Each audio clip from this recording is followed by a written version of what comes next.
भारत प्रथम थर पर एक ड्रोन को खसाई देबा पई उच्च शक्तिशाली लेजर बेस्ड वेपन व्यवहार करी एक भविष्य आवश्यक अस्त्रर सफलतार सहित परीक्षण करिछि।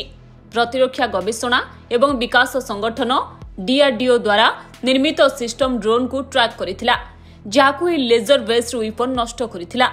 ଏହି ପ୍ଲାଟଫର୍ମ ଭାରତର ସଶସ୍ତ୍ର ବାହିନୀ ପାଇଁ ଏକ ବଡ଼ ପରିବର୍ତ୍ତନକାରୀ ସୁଯୋଗ ଆଣିବ, କାରଣ ୟୁକ୍ରେନରେ ଯୁଦ୍ଧ ଭଳି ଆଧୁନିକ ଯୁଦ୍ଧରେ ଡ୍ରୋନ୍ ଯୁଦ୍ଧବର୍ଦ୍ଧିତ ଭାବରେ ବ୍ୟବହୃତ ହେଉଛି।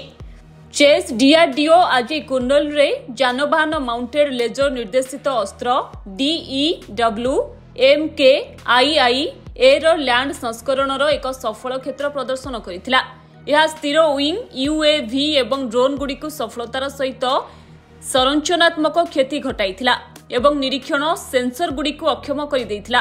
एही सफल परीक्षण देश सहित उच्च शक्तिशाली लेजर DEW सिस्टम थिबा विश्व शक्तिर स्वतंत्र क्लब रे जोग देइछि। डीआरडीओ एक्स रे एक पोस्ट रे कहिछि, एही सफलता भारत को उच्च शक्तिशाली लेजर DEW सहित राष्ट्रगुड़िकर स्वतंत्र गोष्ठी रे स्थानित करिछि। जेपर्यंत मु जानिछि एहा हेउछि अमेरिका, रूस एवं चाइना जो माने यही क्षमता प्रदर्शन करिसंती। इस्राएल मध्य समान क्षमता उपरे काम करुछि। मु कहिबि जे आमे एही प्रणाली प्रदर्शन करिबारे विश्वर चतुर्थ किंबा पंचम देश। डीआरडीओ अध्यक्ष समीर भी कामात गणमाध्यम को एभली कहिसंती। कामात कहिसंती जे एहा केवल यात्रार आरंभ।